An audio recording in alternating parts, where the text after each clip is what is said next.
record, there's a story to be told. Into the world of music and more.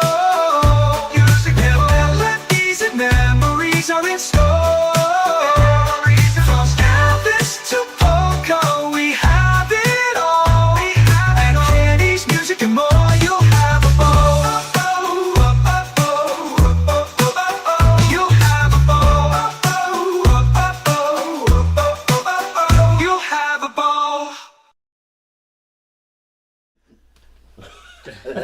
Hello, cheers. If you only knew, people.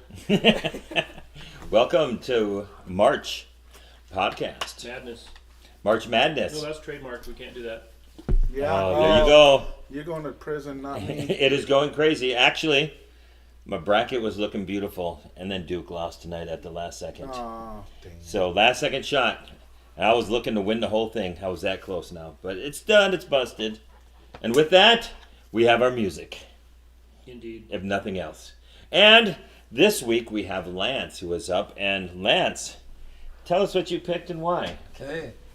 I'm really excited about this one. So my last few albums I brought have been some of my, more favorite bands, but I'd say this is the first time I've actually brought truly one of my favorite albums to the show. So I brought the Red Hot Chili Peppers 2011 album, I'm With You. And right off the bat, I mean, this is just one of those albums that hit a special time, special place in my life. It was just one of those memorable things.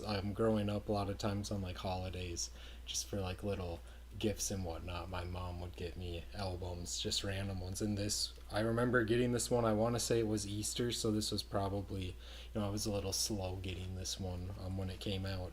But I remember just driving my little 2001 Honda CRV and playing the crap out of this album, just nonstop and just straight up, no skips, just cover, start to finish, just great album. It was also a time when I was playing a lot of, bass guitar, so I like to say this. Flea kind of steps back from a lot of his slap and pop and goes a lot more, rhythm and just gets in his groove. So these songs were just so fun to learn how to play as a bassist and just have that background. Oh, it was so good. So we skipped side 2, and I recommend anyone on the couch who did enjoy listening to this album, go through and listen to it, even if you just listen to those 4 songs. One of the songs we didn't listen to was The Adventures of Rain Dance Maggie, which was one of the singles for the album. It's one of the bigger ones. Also Ethiopia, which a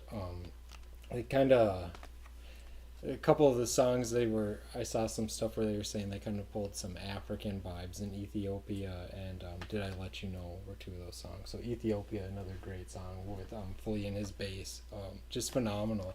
And just kind of going back into that special time, special place, I remember being in college around the time that this album came out, and we had this channel called Palladia that we'd get on our TV, and there was literally an episode of them playing a bunch of songs off this album. So it's I have this CD, I'm listening to it, I'm just watching this music channel that I pretty much always have on, and they're this album's on. It was just phenomenal. It's a great album, love it. Kind of caused me to go back and check out more Red Hot Chili Peppers. Obviously growing up in the 90s, there was the Californication era Red Hot Chili Peppers. You can't grow up in the 90s not knowing Under the Bridge and Scar Tissue, but they never hit quite hard for me until this album came out, and then really going back and getting some of the, I don't know, maybe the not as big albums for me. So it was really just a big jumping off point, really discovering Flea, who as a bassist, I mean, he's a big idol, a very iconic bass player, really. So I don't know, I was really excited to share this album. There's so much I feel like I could just ramble on and on about this, but really want to hear about what all of you guys thought about this album. Also curious if this is your first time, hearing a lot of these songs. If it's not, so yeah, I don't know who wants to kick it off. Let Kenny start. Well, this is my first time hearing the album. I actually really liked it. It was really good. I thought it was very good. I love a lot of the tempo changes. And I didn't get a real chance to probably really just suck down the lyrics, as you all know that I like to do yet. But a lot of times, even with the song that I like, when I like rhythm and tempo, right then I can really start to concentrate more on the lyrics, and it's definitely something I could listen to. And so I even said during the play that it makes me even want to go back to the 90s myself and listen to some more Red Hot Chili Peppers, because in that time I was all country, and then when I went rock again after that early 90s country phase, and it was all into the Christian rock, which I'll probably someday down the line do one or two of those albums. And so Please do. it'd be interesting just to see what Mike says if he would like that. But I love tempo changes, right? I said I was telling the guys I love when songs can do some of those key changes and tempo switches. It kind of throws you up, and it really throws it off a little, and had fun with that. And I really like this. There was a couple of songs. What was the one I really liked right off the bat was that Factory of Faith. I kind of like that one. That was pretty good. Meet Me at the Corner. Brutus, that Brutus one too. You know, so I really enjoyed it. Bradley? Okay, I would say this is the first time I've heard this album, and I love the first cut. That was what brought me in right away. Monarchy. And so I wasn't really aware that they had gone through guitarists, and so this guitarist brought something different to the band, and I'll let the other people talk about that because I'm not knowledgeable with that, but I really liked his style. The one thing, of course, Flea, I enjoy his bass playing, and he plays a Music Man. I like that kind of guitar. And the one thing I will say, band's really tight. And I was very, very surprised at how much melody came out in some of these songs. The songs have melodies to them. I'm not saying you always have to have that, or different styles of music don't always carry a melody like that, but this really stuck out in this record. So I was drawn into those melodies. I thought that was pretty cool. Production is really good. I thought the overall recording, I should say, was really well done. We heard some really good hi-fi sounds out of it, and it's pressed on 2 records, so they spread it out and had to probably because there's almost an hour worth of content. But I thought it sounded really, really good. And this is something I hadn't heard before. I've heard some of their other stuff, so I was pleasantly happy to hear it. It was enjoyable. Michael. My turn. I've never heard this Red Hot Chili Peppers album. I kind of basically listened to hear everything up to probably Californication, and then probably just the hits beyond that. So this kind of goes back to what Lance was saying about a moment in time. So I'm used to Red Hot Chili Peppers in the 90s, you know. But big introduction to them was, like most people's, was Blood Sugar Sex Magic, which was its own animal. But and then it's interesting because that album, you know, John Frusciante is guitar player and pretty integral. The next album, One Hot Minute, Dave Navarro came in, and you can hear a difference in that, the band, and that's kind of what I'm hearing in this album. Between, you know, my ears are like John Frusciante's the guy, so now hearing Josh Klinghoffer, I can hear. You know, they don't sound like a different band, but they do. It is a different vibe to how they're approaching the songs. You know, whereas they kind of grew, especially in the '80s. They found their niche as this kind of funk band. You know, they were mixing funk and rock and some type Funk and punk. funk and really. punk. Yeah. And I'm not saying this doesn't have that, because Flea, as a bass player, is probably always going to have, just by nature of how he is and how he plays, but it just has a different feel. It's a good album. The songs are great. The one great thing about Anthony Kiedis and how his vocals, he doesn't strain his vocals, so he's preserved his ability over the past 40 years. Yeah. And one thing I appreciate about Red Hot Chili Peppers, because they're still making albums. In bands, a lot of bands that have been around 40 years, it's easy for them to just phone it in and rely on the hits for, okay, we did 20 years worth of albums, we got these hits. We can just skate on playing the hits for the rest of our lives and not worry about making albums. But the fact that they still put the time and effort in to make quality albums, speaks a lot to them as artists and, what they want to give to the fans.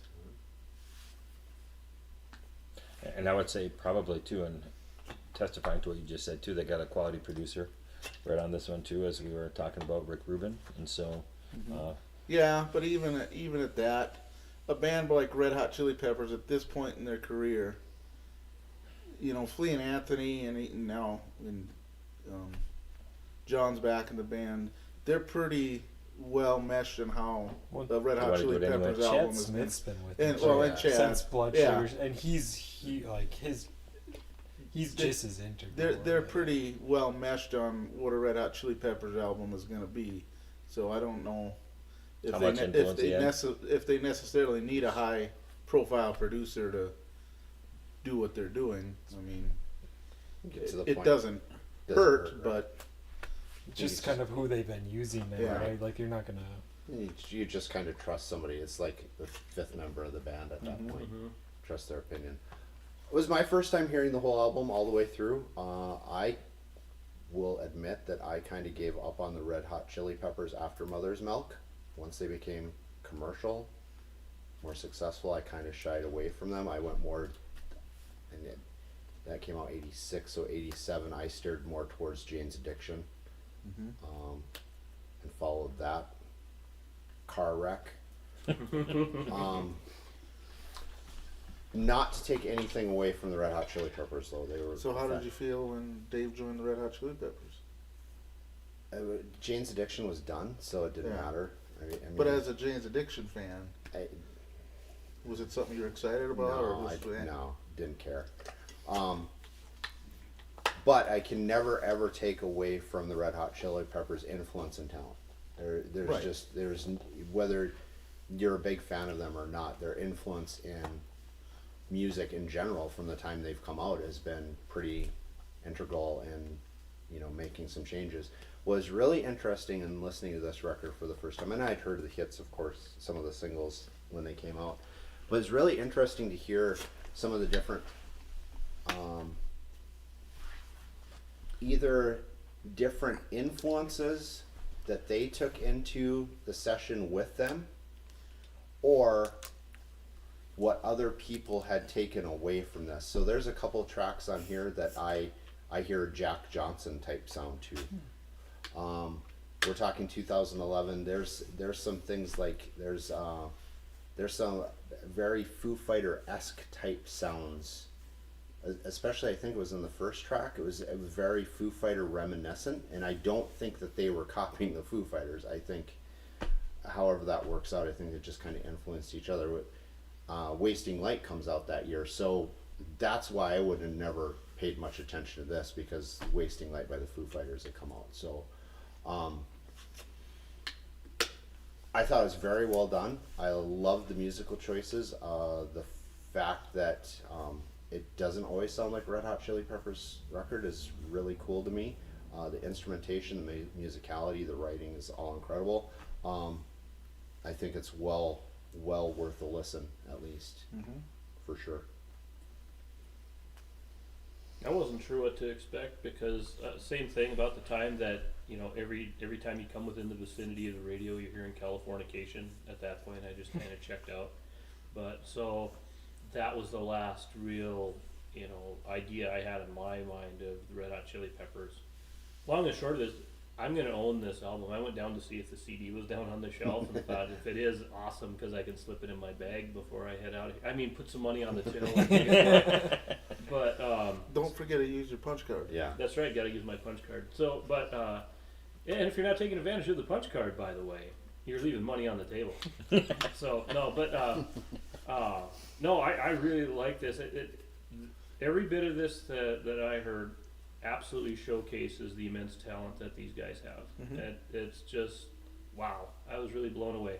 And this is one of those types of albums you could just put on and just chill in the backyard on a summer afternoon and just let it go. Or if you're one of those people that, you know, goes to the sandbar or the beach or whatever, you know, and I guess they probably are kind of that kind of band in the first place. They've always been really solid, but this in particular, it's like, yeah, pretty sure I gotta have that. So. Yeah, awesome.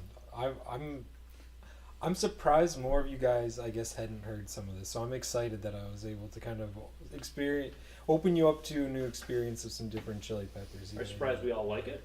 Yeah, kind of. Like, I think this is the first album I brought in where you guys were like, hey, this is all right. Well, you knew coming in when you bring Fleetwood Mac. You Already lost you Mike. already knew you lost. But that Mike. was all the experience of getting the old, Yeah. you know, Right. Fleetwood Mac. But, yeah, no, I'm just excited that I got to share this one with you guys. Because, like I said, this is a pretty influential album. So when you started listening to this, and so you said it was in your car, so it was CD. Yep, CD. It would have just been in just one disc, not two, like Stadium Arcadium would have been a double discer. But Yeah, that was my next Yeah. question. Is that going to be because the whole album is what 59 minutes, so not terribly long. Certainly fit within a 74-minute disc. And so you said your mother was pivotal then in helping you with your musical influences early on. yeah, too? she would just buy like random albums for holidays. Like I was always into music, so like I remember, I think there was another Easter I got, "The Sickness" by Disturbed. You know, she Oh, that's cool. she like helped. You know, she knew what I in was 2000 into. she got it for you? Or No, later? no, this would have been like later. So as she I was pulling off the bargain bin at that point. probably yeah. Which is cool. I mean, That's I cool. got a lot of great shit off the bargain bin when CDs started. Yeah. Probably around that same time. It's I experienced 10, a lot 11. of that type of music a You little used to be later able to in get. life. Well, you could get CDs for $5 at that point. Right.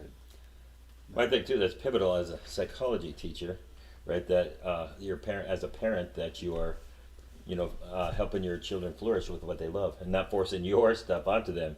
Right? If my kid didn't like Elvis, we're gonna have to deal with it, right?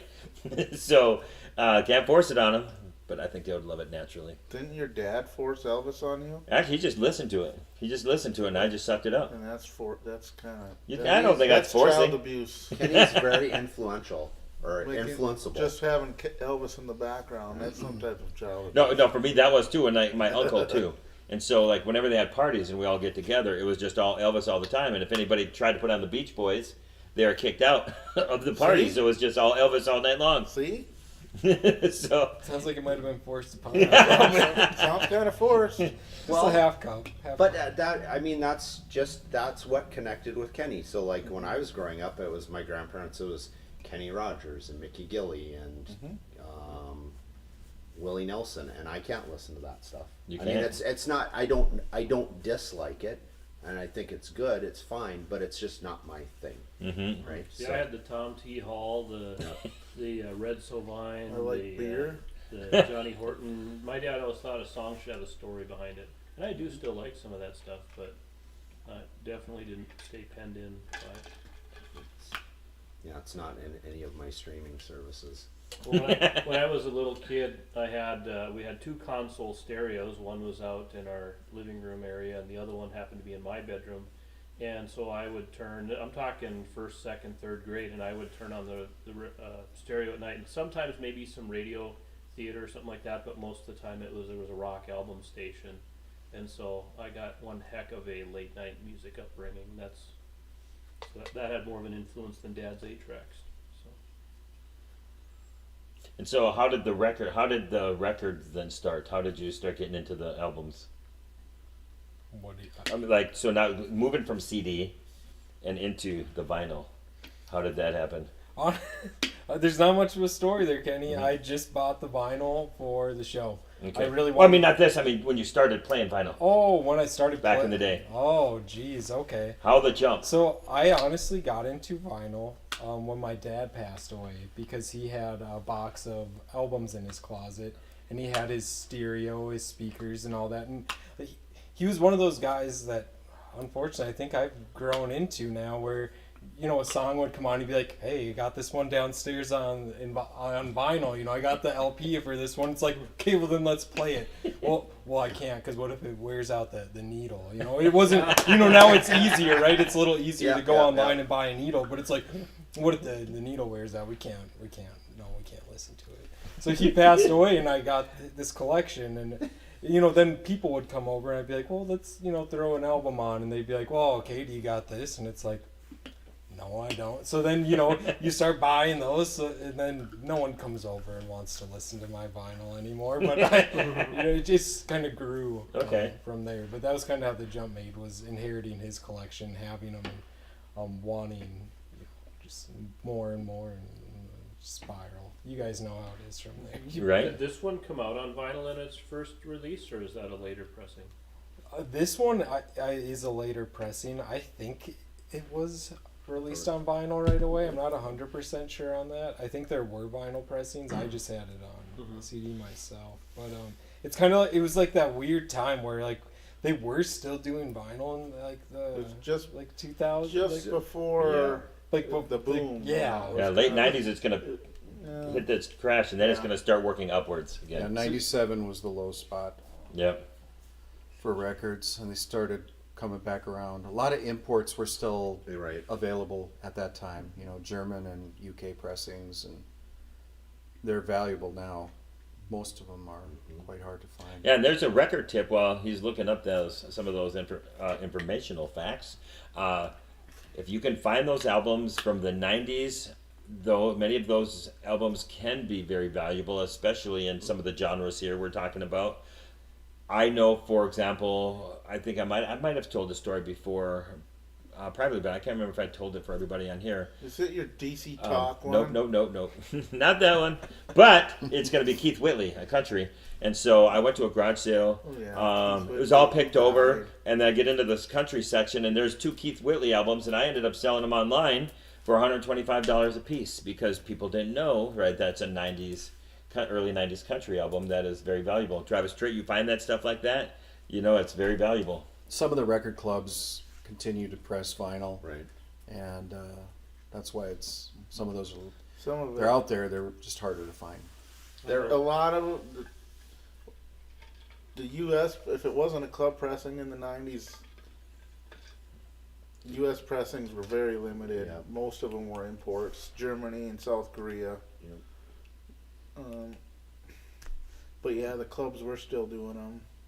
It was just really just filling for a niche market for the purists of that time. But there are some, like the Skid Row's second album, Slave to the Grind. It's been reissued now in recent years, but up to those reissues, the only vinyl version was a club pressing. And that had a song. The standard release had a song called "Get the F Out." I won't swear because Kenny gets offended. But the club pressings were all amended and edited, so there was a song on that version called "Beggar's Day" that took the place of "Get the F Out." So then you were able to get that song, but it was also included on CDs too. If you bought it from like Walmart or something, the CD would have had "Beggar's Day" because Walmart are a bunch of wusses too. So what record But- clubs are out there? I mean, Well, at BMG, that time, Columbia House. it was Columbia BMG, Columbia House, Columbia okay. House. just want to make sure I was inferring properly there. Yeah, and so a lot of times too, like even if you look at the CDs on the back, right? Obviously, those ones technically aren't going to be as valuable as a regular UPC symbol. So when you look on the back of your CD, you'll see it'll say created for BMG Marketing, or you'll see Columbia House. But BMG started to get really big in the '90s. Columbia House more so in the '80s, and then what you're going to find is with the records. Then you're gonna see either of those, right? Two labels in those 90s. But if you have a regular UPC symbol, you know it's an original, and so. Sometimes that can be on a pricing if you're looking for some of that stuff, the BMG stuff in Columbia. May be cheaper on CD, but not for record. It'll be different because, like I said, it's the only way you can find it. Look at the Sometimes, barcode. You can but- tell immediately by the barcode if you've Yeah. got a BMG disc, if nothing else. So, did you find a year on it? Yeah, it was released in the U.S. and Europe in vinyl in 2011. So, same time. So, just going back to the music club thing, just for instance, I signed up for one in the early 2000s, and I can't remember what the heck it was, but the thing about it, that if CDs hadn't tanked, if MP3 hadn't come around and CDs nosedived, it might still be around because they used the World Wide Web, and you know, like with Columbia House and all those, you know, if you didn't get your card in the mail and go, ah, shoot, don't send me, you know, whatever, and get it in the mail, it was coming. What they did is it was the same monthly deal, plus you could order anytime you want, and you could set up a queue. And you could just let's just say, okay, well, you know, maybe I'm a teenager, don't have a whole lot of money, but I would take a disc a month. But it would come according to your queue. You wouldn't get Best of the Beach Boys or whatever was coming that time. It was pretty neat. And I actually got a lot of music off that. And they did, of course, have a promo to sign up. I don't still owe them a penny or anything, but it was neat. But that was when physical media tanked. You know, unfortunately, they timed it wrong. Well, if we go back to the album here, what do you guys think about the artists on there? How do you think they rate with some of the artists we've talked about? I think we talked a little bit about Flea for sure. You know what came across my mind? Because I'm listening to this going, you know, okay, these guys are obviously, in the mainstream eye, completely underrated. You know, obviously they had their times where they were really popular and really appreciated, but when I hear this, it's like, my goodness, that's wild. But it reminded me actually kind of, not as far as their style or whatever, but same thing I was thinking like with Mr. Bungle, with Mike Patton. I'm listening to Mr. Bungle, I'm like, okay, so you see that album cover and you just blow it off. You see the name Mr. Bungle, you blow it off, and you listen to this disc and you go, son of a gun, are these people just off the charts, talented. And same thing with the tempo changes and things like that. I mean, they're kind of out there, and this is obviously, you know, not the same style and more subdued, and yeah, but yeah, I just had that same sort of vibe. It's like, oh, these guys are really showing us that what they're made of. Yeah, I don't know. I don't think their talent has ever come into question. You're probably right. In our circles, I'm Yeah. talking about the Walmart crowd. Yeah, I mean, a guy like Chad Smith is revered as probably one of the best drummers, at least of the last, since Red Hot Chili Peppers became popular. You know, last 35 years. I mean, you can find stuff he's done all over the internet. He's pretty well, and they all are. I mean, I don't know if we're asking if they're ranking there in the best of all time. It depends on how deep the list goes, I guess. I think what's been really fun is I tend to watch the Hall of Fame induction ceremonies year after year and seeing Chad Smith and there how every involved year. he is. Right. And he's always just having a blast with all these random musicians. But I Mhm. think that's what is so neat about Chad Smith is he can just jump into he can any do genre. anything, I've yeah. seen these videos where they're like, hey, we're just going to play you this random like Yeah. metal song without any drum But- tracks. Yeah, And just great start drum like filling track, it yeah. in, and it doesn't take long before it's like, okay, yeah, you could. But one This could thing be it. This I, could be. I the, like about Chad Smith as a drummer, and a lot of musicians and artists, whether they're musicians or actors, tend to take themselves really seriously as people and whatever. And it always goes back, you know, Chad Smith, what's the big joke of Chad Smith is his doppelganger is Will Ferrell. And a number of years ago, they did a drum off on like the Tonight Show. Where they were playing and riffing on it. It's like, you know, that's what that he just has fun with who he is and the career he's built, you know. And I don't like to see these guys have just a stick up their ass and think they're the greatest thing in the world, you know. Problem is, it's just like professional athletes. They're surrounded by people that are telling them that all day. And the biggest mistake is you can do is believe your own media, kind of thing. So yeah, to stay grounded to get you. And who knew Will Ferrell could play drums? He's no Dana Carvey, but Yeah. he was all right. I think Chad Smith is a phenomenal drummer. Flea is definitely one of the top bass players of at least the last 40 years, 50 years. I mean, you just can't.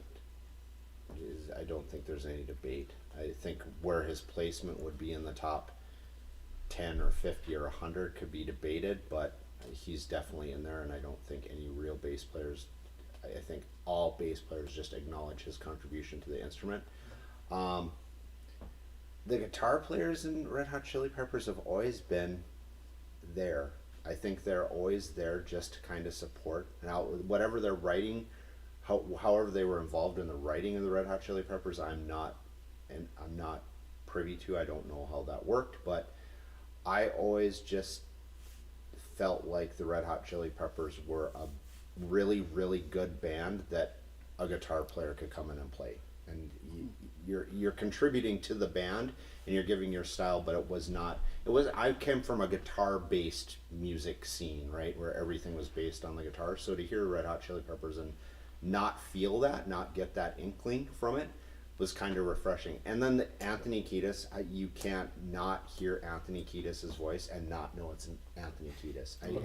And those are the musicians, those are the singers that I like, the ones that you can hear no matter where you're at. You can hear their voice and go, oh, that's Anthony Kiedis. Oh, that's Freddie Mercury. Oh, that. So, yeah, as a band, they're phenomenal. And let's not forget their acting careers. Flea has done some pretty hilarious stuff. Anthony Kiedis has. I mean, you think Point Break, the Charlie Sheen movie, The Chase, just for starters. And I think that goes back to just having fun, because they play these characters that are just either almost caricatures, and yeah, fun stuff.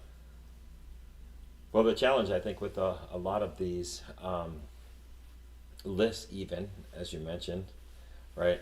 I can go and look at one list and it's got Eddie, for example, at 1 or 2, and I go look at another list and it's got him at 7, and I'm like, how can we be so The problem different? is, There's no real criteria for it, right? It's just whoever's starting the list. So if you're looking at a jazz-based magazine, then those guys they're going to be on the list, but they're not going to be high. I mean, you look, if I'm talking to a bunch of jazz musicians and I say Eddie Van Halen or Gary Benson, they're going to say Gary Benson all day long. So it's just the environment you're in, the people you're in. So and you can't. But the problem with lists like that is they have to be a slice of time. You can't say greatest of absolute all time, because styles change, technology changes, things like that. For instance, Evel Knievel, by far the best of all time, but he was jumping freaking Harleys. If those things had any suspension travel, he'd still be alive today and walking. Now you've got kids in their backyard that are just blowing away anything Evel Knievel did. true, but you can go on those guitar lists and you'll see Jimi Hendrix at the very top of it, and then all those guys that have come after Jimi Hendrix would say that Jimi Hendrix is the biggest influence. So even though it's a slice of the time, Jimi Hendrix's influence from 1967 onward has been pretty relevant and pretty important to the rest of the guitar-based music scene. See, but that's the thing, because we're dealing with a subjective topic.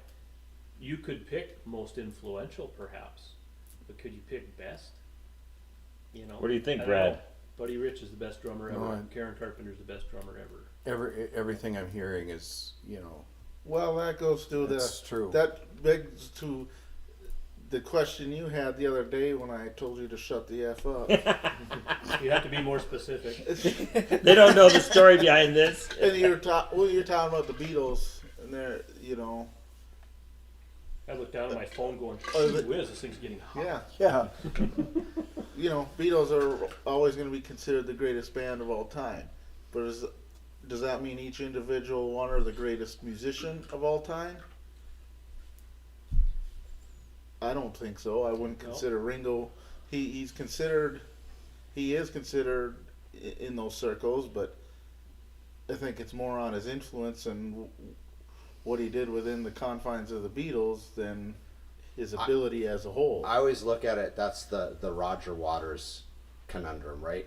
So there's Pink Floyd, who is really, really good with Roger Waters, and then Roger Waters leaves Pink Floyd, and then Pink Floyd is still really, really good, and Roger Waters is not. It's just not. Right. So Ringo Starr's really, really good in the Beatles. Now his solo stuff is absolutely fine. There's nothing wrong with it. He's definitely not. But the sum of the parts makes some things great. 100%, and that's I think that Brad summed that up Yep. very It was a nicely. band- it was band all chemistry. those parts. They weren't all necessarily killing it, but I've seen those videos where it's like it'll be a drummer on a Beatles song and it'll be like, "Oh, Ringo Starr was such a bad drummer." It shows them just like going crazy on a Right. Beatles song. It's like, Well, he was- that doesn't fit. well, Like, that's- yeah, you're crazy drumming. You don't need to be the best drummer to be there's the no best doubt that they're fit for you. great musicians, but then I always want, I think people perceive that, if the Beatles are the greatest band of all time, then the members must be the best and Right. greatest. But you can't get your slide rule out and do all the calculus and put together the right people and make magic. Successful music, successful artists, successful. So, but periods, then albums, that kind of careers, goes to the question of the Hendrix thing, and Hendrix is is he the greatest of all time? Most would say yes, but is it the influence or is it the ability? Right, and it's lightning in a bottle.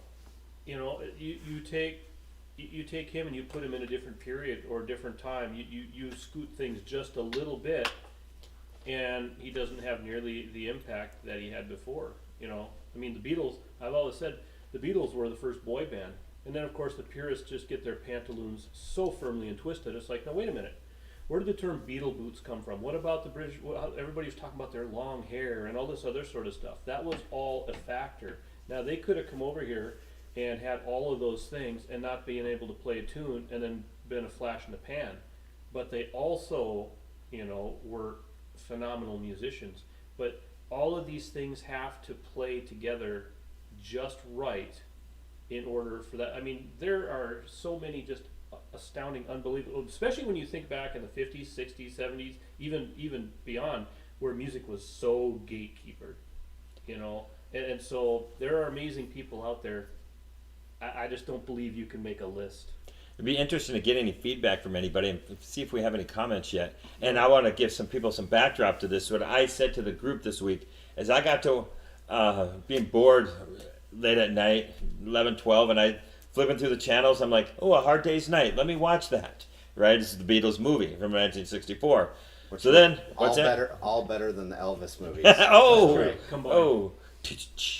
And so as I was watching that, I ended up going in and I'm like, because then they do some live stuff, and so then I got into thinking, as never being a huge Beatles fan, so I'm going through and I'm looking up all of their ranks on where do all these guys rank, and every one that I looked up was like, oh, he's the fourth best, and I was like, I've never heard anybody say that this guy is like, or here going, even when I got to John, it was like, oh, he's one of the greatest rhythm guitar players ever. I'm like, I've never heard anybody say that, because anybody can play rhythm, in my opinion, right? So how can you say he's the fourth best? Is it, or is that the love of the Beatles that is overshadowing, right, the art? Jumped outside. Songwriting. That's where this came from. So songwriting, I think McCartney, Lennon is probably the cream of the crop.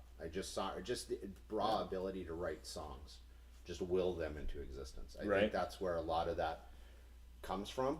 I think what Clint said does have some merit. Jimi Hendrix, I don't know. Jimi Hendrix is 2 years earlier or 2 years later. I think it still has the same impact. I think he would have not had to go to Europe, go to England to become famous and make an impact if it would have been later. But regardless, same thing for the Beatles. I think if you look back and think of what if the Beatles didn't. I mean, one of them gets hit by a double decker bus before they get famous. You know, how does that change the course of music? So, yeah, I think that they just happened to be right place, right time as well, and it fit. But there are also a lot of bands that have been in the wrong place at the wrong time and persevered to get to the right place. They've stuck around and soldiered on and soldiered through it to make sure that they were, you know, that they got to their time and place. That kind of goes to a Red Hot Chili Peppers kind of. I mean, they'd been around for practically a decade before they broke. You know, had a hit with Blood Sugar Sex Magic. So they were kind of an underground. I wouldn't say underground, but again, this kind of niche fan base, and they just stuck with it and wound up getting releasing an album in the same month that every other important album of the 90s was released. And it's just, No joke. I mean, that's really what happened, and it was just, Well, their first hit was Higher Ground. yeah. It was a cover. Yeah. So, Great cover. Bring me a higher ground. no, No, that, No, okay, maybe not. So Steve close. Winwood. So close. don't get him started on the Steve Winwood thing. I educated him yesterday. Oh, God. Well, let's talk about our records this week. Why don't we? Let's move forward. And no comments yet while you're doing that. Nothing we haven't addressed already. No. Okay. Well, Give what us are a the comment. comments? We need the audience interaction. What do you feel To really about make any of this these pop? You know, comments? Yeah. I know Todd's itching to say. Who was something. better, Elvis or the Beatles? There. No, okay. Well, I would say they're both important. I don't say there's I one would better than not that. I would not. I say they each had their place. I finally found that source. It was in the Beatles anthology. There's 9 episodes, each an hour, and Ringo Starr's one of them, who mentions Elvis trying to keep them out of the United States. Is that what they Finding said? that out later. I- I finally found the source. Did You said I've never heard that one. Where's the source? Well, Was from Ringo? I was watching the anthology again not too long ago, and I found it. That's where in you there. found it. So there it is. Some musicians I have trust more of a, Ringo. But he may have just been. Everybody says those things that are like not necessarily verifiable, proven, but it's an accusation, you know, to make them feel better. It was probably. That's Todd- probably Todd true. was says probably true men true. don't kill coyotes. Who said what? Todd said true men don't kill coyotes and probably shoot their TVs too. I would say there are many musicians that have more of a cultural influence than a musical influence, and I'd be tempted to put Elvis in that. I would also Well, be that's tempted what to put that's what That's I've, a really that's good what point. I've been saying for years. Yeah. Even anyone that can, like even the Beatles, they would say Elvis was somewhat of an influence. He wasn't influencing them as musicians. No. The Beatles saw Elvis and what he did, and became a rock star, and said, "We can do How that." he captivated the Well, audience. and as evidence of that too, John Lennon in 1977, There when we somebody told him that Elvis died, John Lennon said Elvis died the day he went in the military, and it's a great comment because, right, he's a completely different person. He's not the bad boy that kind of set the world on fire, you know. And then now he comes out and he's just now he's got the name, he's got the following. He could do literally anything he wants, and he's going to get paid. But he was talking about Elvis the phenomenon. And we're talking the Elvis phenomenon that broke down some taboos for other artists to follow along. Now when he came back and got the sideburns and all the thing, you know, whatever. I mean, that's its You got to do that again. No, I'm never doing that again. I don't know. I was a man possessed for a moment there. But It's the velvet. It's the paintings. velvet. It's, Oh, I I know told these- you, it's just like said. they vibrate. They vibrate. There's an aura to yeah, them. there's an aura. But no, so it's a cultural. It's more of a cultural thing than a musical thing. But you never know what you're gonna get here, do you? Right, and I think that's exactly where Elvis's influence lies. Is I've always said the same thing about Madonna. Madonna had way more of a cultural influence than she did musically. Yeah. It was just regular pop, whatever. But Well, that's why even when they did, I think it was A&E did the most influential people of the millennium. They literally had Elvis, you know, in their top 100 people because of how he just revolutionized pop world as we know. Same with Taylor Swift Incorporated. And I've Does told she people, have- does numerous she have a people, musical she's style? getting Elvis-like. Yeah. She is becoming Elvis-like. Yeah. But where were we? We were going on to we were those Going with records. the records, yeah. We were heading over to the Commodores. Yeah, so I am a huge Commodores fan. I've loved the Commodores since I was a little kid. I absolutely love Lionel Richie, anything of this stuff from the 80s. And so I picked this. It's got some great songs on it. Easy, 3 times a Brick House, 3 times a Lady. And so I just absolutely love what they do. And so... It's the greatest hits, so you know he loves it. Yeah, you know that you don't. 2 times. Not a bad got all the song hits. on it. Yeah, can't In one believe spot. it. Not a bad song No on it. skips. By the way, if and you're one of those people that likes those, and you're looking now, this is going to be a CD thing, but if you find the definitive collections on CDs, we were talking about that earlier in the store today, where you'll see these CDs. The essential whatever. Those tend to not be. They have some pretty serious gaps, but I have a number of discs that I've picked up recently that are the definitive collection, and I have. Yeah, I mean, they are really kind of phenomenal. They don't have the gaps that a lot of greatest hits do. But if you're into greatest hits, not everybody is. It's a good way to introduce yourself Yes. to an artist. See, and that's Yeah. I Yes. grew up on greatest hits. Like that's what my parents had. But then it's like I felt like I was discovering so much that was missed on them. So that's where That's it's Mike's not point. that I'm against greatest hits. It's just that I try to not do that because what's not on there? What am I missing? Well, but then I was just thinking, me as a poor kid in the '80s didn't have a whole lot of money. If I got a K-Tel disc or a K-Tel cassette that had all these different artists on it, I heard stuff that I wouldn't otherwise hear, and then maybe I go chase them down. And same thing if you get a greatest hits by an artist and say, I find myself wanting more. Let's go backfill with some albums. I like this song. What album was this song on? And perhaps it can help you dial in more. I think it works great for, just like kind of like we were saying, for beginners to artists. But it's So I had a young girl in here today with her mother, and she just got a record player. Mom gave it to her for her birthday, and so she's looking for records. I said it's a great way to start with greatest hits, and then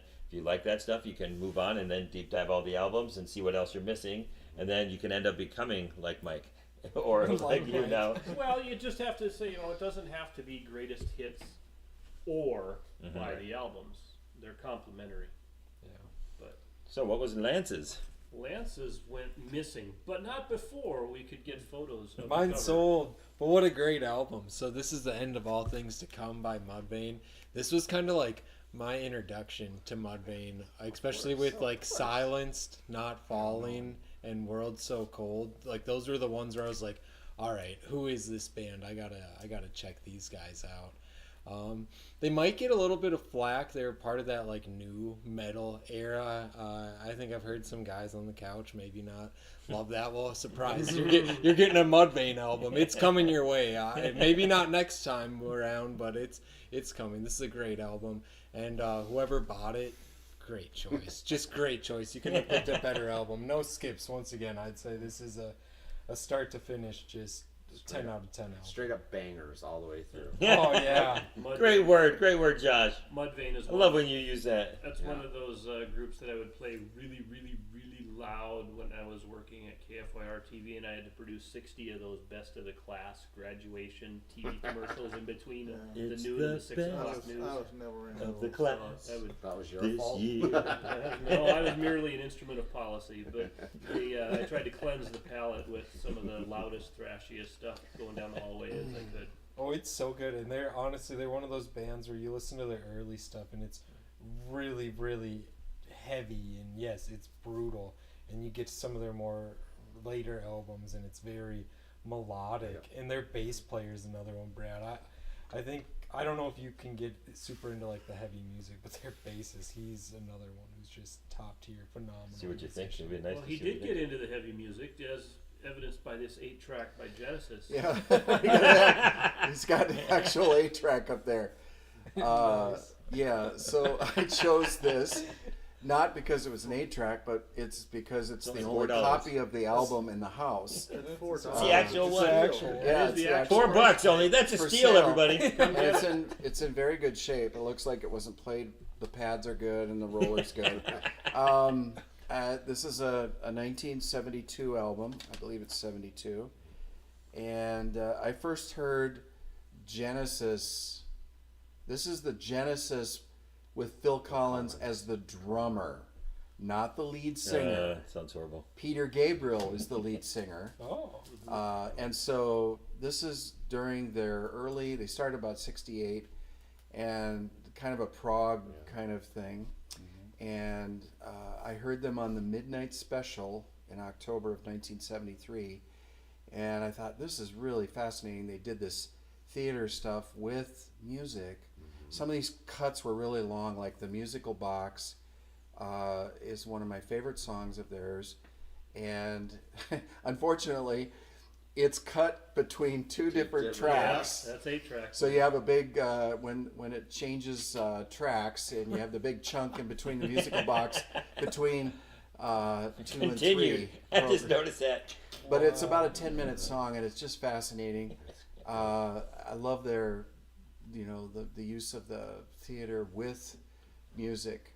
Hey, you see that song on side 3 there? It goes, "Hair rolled the barrel." Yeah, it's not quite this what you're thinking. I was thinking But Harold close. the Lost. And how could you go wrong with the 10-minute song called "The Return of the Giant Hogweed"? So this is a progressive time. They had 2 albums in this era that I thought were fascinating. One is Nursery Crime, and the other one is Foxtrot. And they're Peter Gabriel, and they were just doing some way out stuff back then. But Super cool stuff. I'm not a big 8-track guy, but I did have Genesis Live on cassette that came out in 73. So We do have. I don't think it got any Oh. votes. Some comments. Well, we have a couple people that I can't say this. You have to. They want Kenny to sing Brick House. Are you happy? No, We can't have. we can't. She's a copyright. brick. Yeah. No, that's- no, yeah, We'll get, House. we'll get No. Yeah. Okay. demonetized. Oh, you're right. Oh, we Can't can't. sing. We can't sing. Yeah, and That's probably my sister. That also goes along with Star's request if we can add Yep, some I knew it. music. Shout out for to our Star. stuff. We Yeah. can't. We got guys like Rick Beato and Adam Reeder that are risking cancellation for playing music. Yeah. Oh, good don't point. think I didn't think about can't- that. We can't get away with it. So Like my mom We- said, though, that's my problem. I never think. Well, if you want to, let me appeal to you, both of our loyal viewers, is that these guys tell me what the album is like right before we come up here to listen. They like to surprise everybody up here, but the problem is it would be nice if we would all let people know. I could post the link to this live stream on Friday and say, hey, find time to listen to this album between now and Sunday night. Absolutely And then not. we'll see. Not happening. It's not me, it's these guys. But anyway, next album? You got to retroactively listen to the album Yeah. after. That's right, and then figure it. Those guys are way off. But it's hard for us to get comments because we can't lean into this. But It's also hard to get comments on old ones when they don't know what the old videos were too. So if we put the names of the records that were Oh. like the month before too, then they would get an idea of what we do too. We should put the album. We can edit that and put. I thought you Yeah. were. Once it's done live streaming, Okay. I'm done. I'm out of here. Oh, it's his fault. He Yeah. blamed you. You got a Kenny, you're tail light fired. warranty on my live stream. I tell you what. Mike's All right, up. Here we go, Mike. Born in the USA. This one of the main reasons I picked this album was just my attempt to beat Josh on the votes. You couldn't even be. Oh, with votes. I was gonna say you couldn't even be me. I got so. Because Josh has been getting in the habit of just picking super big hit Oh, albums man. and ranking up the votes. I just got the. I just So let's put rumors up there for another month. Freaking salesman of the month. We threw I that tell in you front what. of his actually this We month. just But- did yesterday to irritate you. That's the only reason we did that. But this album actually, my parents did have this, which everyone my age parents probably had this album in 1985. This is actually the first album that I remember hearing. Like, Really? if you ask me what the first album was Born in the USA, like that song Born in the USA was like the first earworm song that's stuck with me as a kid. Like it. Very true. The album itself does have some sentimentability. I don't know what the hell the word is. What you said. But there's not much I can say that hasn't already been said about Born USA. Except that I love Glory Days Except on that Glory album. Days is probably the best song on here. Yeah. I love, Yeah. Glory Love that Days. song. Born in the And I love the video. Little Stevie on that one. It's just, I still see him in the bandana. And they're all sitting on stage. That's a phenomenal album, but that is my absolute poster child for the worst effing offender ever on the overuse of the digital reverb. That about the mid 1980s, everybody's album had that stupid reverb on it, and this one is the worst offender. I would tell you that album would be twice as good easily if they stripped that crap off and mastered a copy like that. I would definitely buy that album because What do you think, Brad? all that echo. Oh yeah, on I it is think he's just right. awful. That whole sound was overused, Yep, and it kind of dates everything into that it does. category. This would be an immortal I- album. I would pick "I'm on Fire" as my. That's a really good song. Oh Song, God, that one's. Well, and some of those, some of those songs, But- it was kind of made almost to sound live or whatever, and that's a great song for that. But a lot of these other ones, yeah, not so much. And everything in it, everything had way too much echo. Every little cymbal, everything was just obnoxious. But hey, we got a new toy in the rack. Let's crank it up. And so, The other point too is that particular copy is a sealed, original. factory sealed copy Original. here at Music and More. So if you're Come dying get it. to find the ultimate clean pressing from 40 years ago, That's hard to find something that old, still brand new sealed. There you go. Giddy up. yeah, they tore the shrink wrap off of me a long time ago. Ba-dum-bum. Something that doesn't have a lot of digital reverb. Great song, There great you go. ZZ Great Top, segue. 1973. It's Lagrange. That's what all you have to say about this record. So, Kenny's favorite is Jesus Just Left for Chicago. But yeah. How they know? I'd make the argument that ZZ Top are top 10 greatest band of all time. Would you? Second. Not second place. I second the But motion. again, you guys don't like the commercial ZZ Top. That's probably really I, where I like, like I it. like all ZZ Top. Yeah. I think I like all You I would like think- Eliminator? Yes. Oh, yeah. Oh yeah. Okay, good. Okay. Eliminator's Like unbelievable. Afterburner. Okay, good, good. They're both great albums. But I think for well, now I would have judged you the other Dusty's- way on those. Dusty's passed away, but the fact that they were able to maintain a consistent lineup for Ever? ever, I mean, just speaks Completing each volumes other's to, sentences, to yeah. them as, I don't know, bandmates and being able to tolerate each other. But then again, I'd consider the Ramones one of the best bands of all time too. Right. Every time I see a Ford People would Coupe, I think think of those guys, though. And you know, a three-piece band. I've seen them in concert once, and they're unbelievable. Of course, now they can just phone it in. I mean, but they're so tight. It's just Well, and their videos were so iconic for the 80s, right? Right. All that stuff from all those. So, yeah. That shows their adaptability. You know, here you have a band that's been around a long time, and when video comes along, they worked that like a rented mule. But they didn't change their musical style much. Right. They stayed true to their form. They modernized their sound, but they still stayed true to kind of their bluesy kind of roots, and it just kind of modernized the sound. So And you have to modernize because again, if you no, you don't. AC/DC. AC/DC fans aside, you know there's always an exception to every rule. I'm going to get the AC/DC shots in we've before gotta get anybody this- else does now. And one of my first things is that I've never been a huge AC/DC. I know the hits, right? And I was listening, testing some AC/DC records, and I think that's where some of this started too. Is I was like, and I just texted these guys and I said, "Is it just me, or does every song and record No. seems like it's the same?" see. No. I would argue. I wouldn't say that they devolved when Brian Johnson joined the band, but I will always defend the Bon Scott era. If you go into those albums, there's a lot more depth into those songs with Bon Scott Power Then- Edge is one of the then best. what they- started doing with Brian. Yeah. By the 80s, they had become pretty, and still fantastic. They had become pretty commercialized by then. Phoning it in, I mean, is kind of a good way to put it. Still fantastic anthem rock records, but I agree with you. The Bon Scott era AC/DC is just more gritty, more dirty, more just honest and true to form, and not to take anything away from afterwards, because you know, and they do have some of those songs like Kenny said, even with Bond, that sound the same. They sound derivative, which would be the singles, but that proves my point of singles aren't. Greatest hits. greatest hits albums aren't. Indeed. Well, last but certainly not least, I have actually an EP by the Polecats. Put that up here. So the Polecats were a British rockabilly group that started in the late 70s, and they, well, I don't know anybody else who knows the Polecats, so this comes from the... I've heard of them. See, okay, see, Brad knows. Yeah, I've heard of them. They were kind of part of the whole Stray Cats revival, Shakin' Stevens. Yes. A lot of exactly. this rockabilly revival that, I'm sorry, Yep. it's your record. So. Oh, yeah.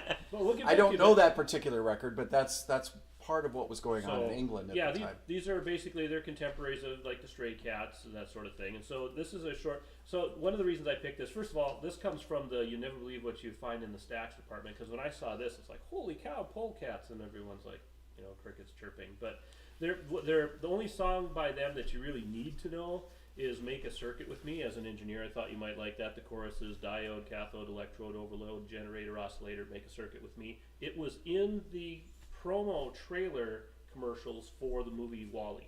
So if that, so you know, if you watch movie trailers, you'd know that.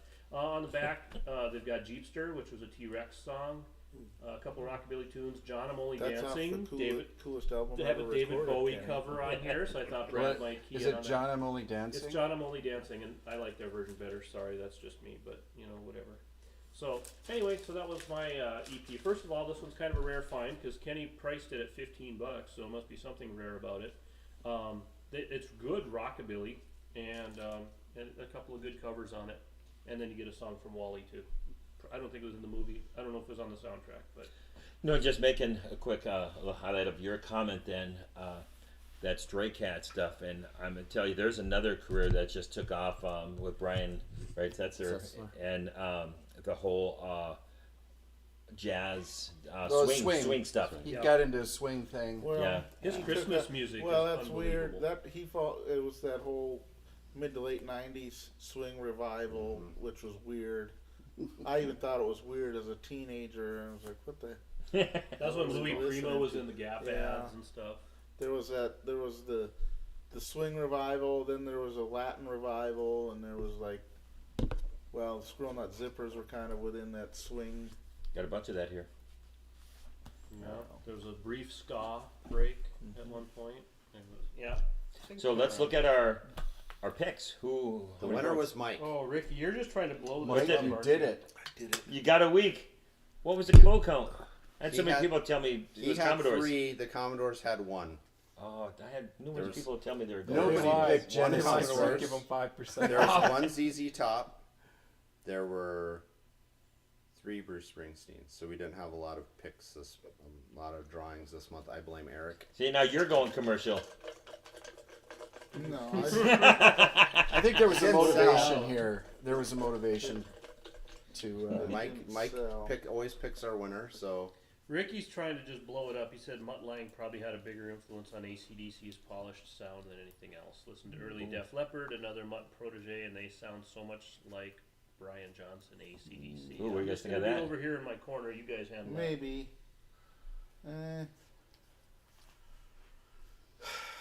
I don't think Highway to Hell has a polished sound. no. I don't even think for those about I could make you could make the argument for Back in Black. Maybe could But- you? I wouldn't say definitely not for those about to rock. No. I mean, yeah. It's an interesting point. It's something to think about. How long was he with them? Was he doing 3 albums. 3 albums?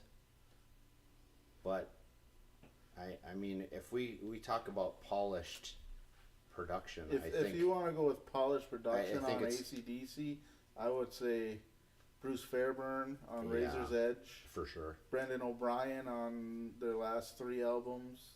There's far more. I am impressed polished. now. And I would have never knew any of that. Mutt, I think Mutt's. Rick Rubin even did an AC/DC album. Do you know which I didn't one? know that Well, one. at some point, they pretty much have to go to. I think the most polished production '80s record is "Hysteria" by Def Leppard. Mm-hmm. I Oh yeah. I think for sure. I read somewhere that they made that album with the intent of every song could be a hit Yep. single, Yep, and it practically was. it was 7 number ones, if I remember But correctly. it's interesting. You talk about Mutt Lange in Def Leppard, and he did "Heartbeat City" Yep, by the Cars. yep. In Oh a wow! I didn't lot know of the that either. background vocals, especially on "Hello Again" Mm-hmm. on "Heartbeat City," that sounds like a Def Leppard Yep. So song crisp. to me. Hysteria. That was my freshman year of college, and I remember it was just like NDSU was handing out Hysteria and Surfing with the Alien with your student ID or something. You could walk through the dorms, and everybody had those two albums on the Wow. entire '87, '88. But that was an amazingly produced album. I guess the first really what I thought of, and I'm not the kind of guy who would have been attuned to that. AC/DC album that seemed really, really produced was when they had when Who Made Who came out. And that whole that was like a whole different AC/DC to me. Well, and then AC/DC after. For those about to rock, they had Who made that comment again? couple albums That was Ricky. like "Fly on the Wall," "Flick of the Switch," which they basically self-produced, Yep. and those albums don't hold up. They sound, to me, I can't even hardly make out what Brian Johnson's singing, and Right. he's a hard person to understand as it is. So, Great comment, Ricky. That looks like a. Jim Brewer has a meal. Oh, what's that? but yeah, but their AC/DC are again. I mean, in the '80s, they were still pretty consistent as far as popularity, but they, like every band, they wax and wane. So they had to team up with Razor's Edge. I mean, that was absolutely an intentional thing Product, yeah. of them getting back into having hits and having a hit album again. But they, give them credit for this. They were definitely in tune with their fans and what they wanted. So even like that infamous quote that Angus had, when somebody said, "Oh, you've produced 11 of the same album," he said, "No, 12." It's like, so what? And kudos for not being, again, going back to earlier in the show, and not being so self-important or whatever. They're like, no, our fans want these albums. We're going to keep giving them to them. Well, there you go. It sure paid the bills. So who is our winner? Yeah, Mike, who is their winner? Candy. It's just Candy. Wow. Is there a number on there? There is a number. Should we call Don't say it. Don't say it. Kenny will call And us. that way, Yeah, no. let's call her Things you can't live. do on Call her YouTube. live and let her know Call her she won. Don't dare me. I'll If do you it. He'll do it. if you come in and you can verify this number, you are the winner. We get $10 off a record in here. I will tell you, it's not a North Dakota number. Yeah, but I mean, this is the 21st century. Nobody has an area code that matters anymore. So otherwise, with that, who's up next time? Really? Clint? Sweet. I should just do Beverly Hills 2 soundtrack just to take it. Oh boy. Well, I have some ideas. Well, see, now we can do CDs too now. So Yeah, I mean, just do a CD. I mean, that opens up a lot. Yeah, it Because really does. I feel like, with me getting into vinyl so late, it's old music that I've experienced now, but I want to do more of this stuff that Yeah. was more. So yeah, Personal being able to to you. do CDs, that opens things up. I You recently- guys are in for a world of hurt. I recently came into a gift card and I found myself thinking I should just check out one of them Audio Technica turntables, but then oh my god. Just do it. Oh Just my do gosh. it. Just do it. Do it. Pull the trigger. I I'll don't do know. a setup. It is the best way to listen to music. It is the best way. Well, I would get one with a USB interface because I digitize everything. I got a pretty good CD player. There's pretty. Well, you also got some nice speakers. I wouldn't say. Your I wouldn't say $87,000 it's- speakers. I wouldn't say it's superior.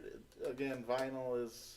There's so many variables that play into what makes it sound good, but that's universal for any format. Mhm. If you got a good cassette deck and a good stereo and a decent cassette, it'll sound good. If you got a shitty system, Yeah, if you got a B&O, you're good. You can make some good stuff.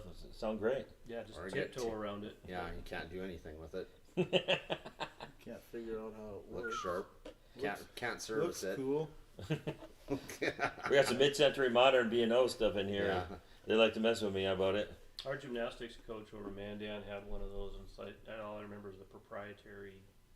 Yeah, It is what it is. But otherwise, That's well put. German engineering. Yeah. As anybody who's ever tried to change a headlight on their BMW can attest.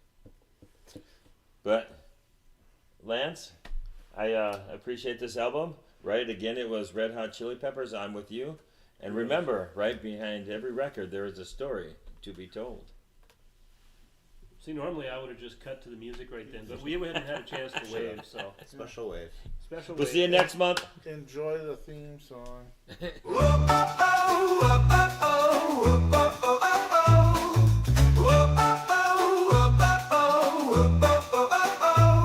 Kenny's Music and More, a place like no other.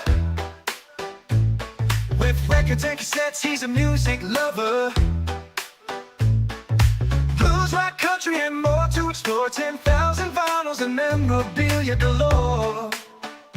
Come on down to the shop, there's something for all. Step into the world of music and more, where melodies and memories are in store.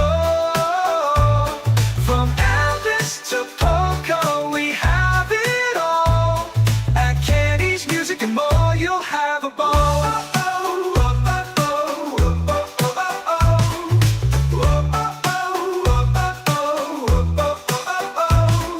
A teacher and a DJ with a passion so deep.